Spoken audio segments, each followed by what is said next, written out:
Buenas tardes, bienvenidos a la entrevista, siempre en vivo por la señal digital HD3.1 y por el fanpage Viviupao TV.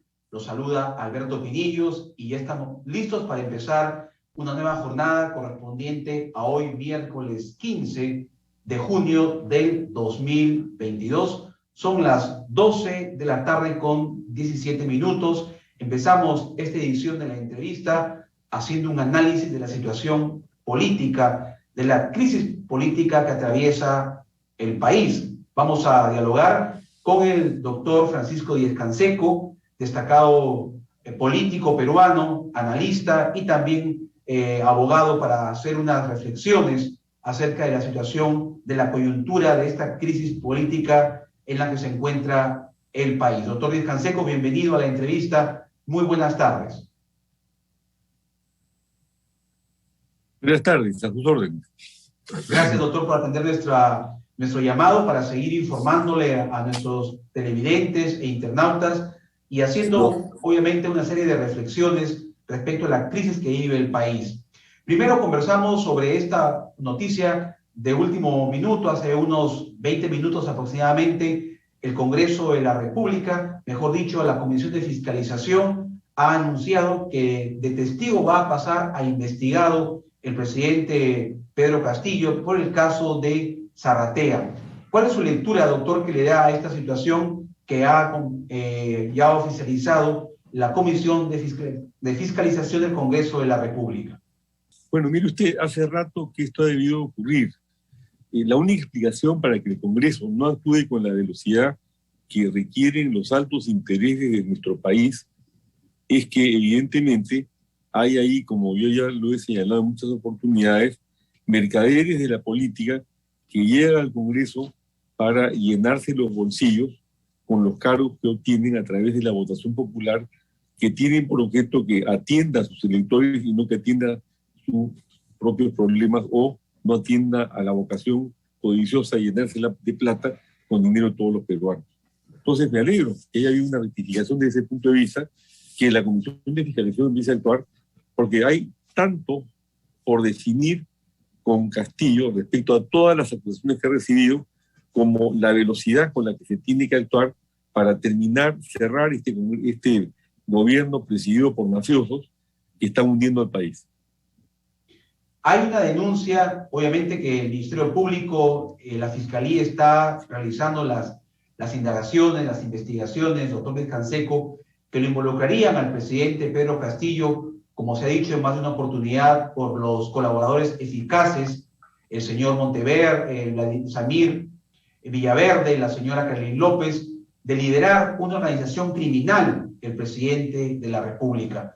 De comprobarse estos hechos, que están en pleno proceso de indagación, de investigación, se ha dicho, hay una hipótesis de que tendría que, obviamente, convocarse a adelantarse las elecciones, a terminar el mandato de las personas que fueron elegidas en estas últimas elecciones generales, y como se ha dicho, se irían todos, legislativo y ejecutivo. ¿Cuál es su posición respecto a esta situación, doctor Díez-Canseco?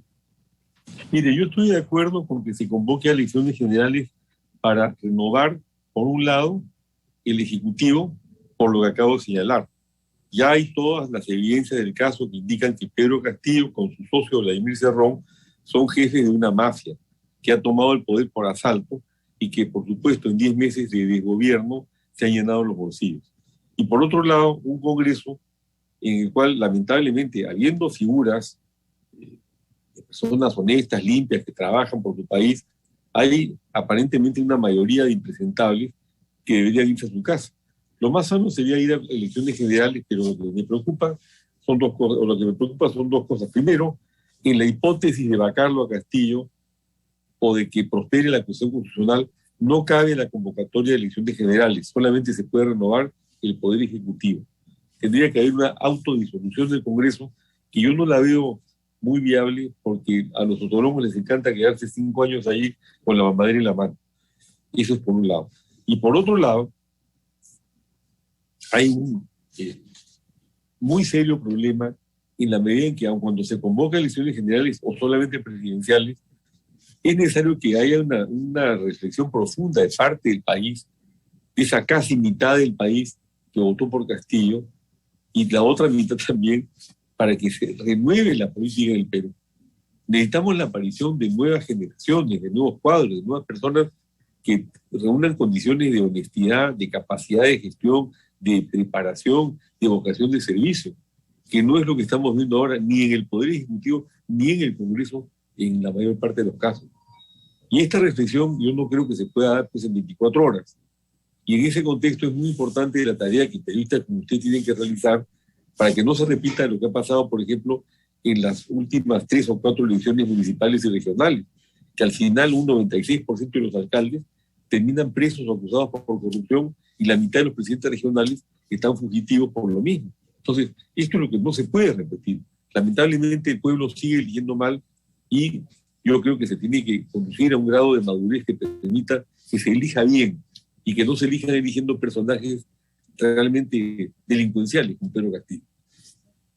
Ahora, paralelamente a este caso que acabamos de comentar, de que va a ser investigado el presidente Pedro Castillo por la Comisión de Fiscalización del Congreso, doctor Díez Canseco, se suma otra denuncia constitucional contra la vicepresidenta, la señora Dina Boluarte.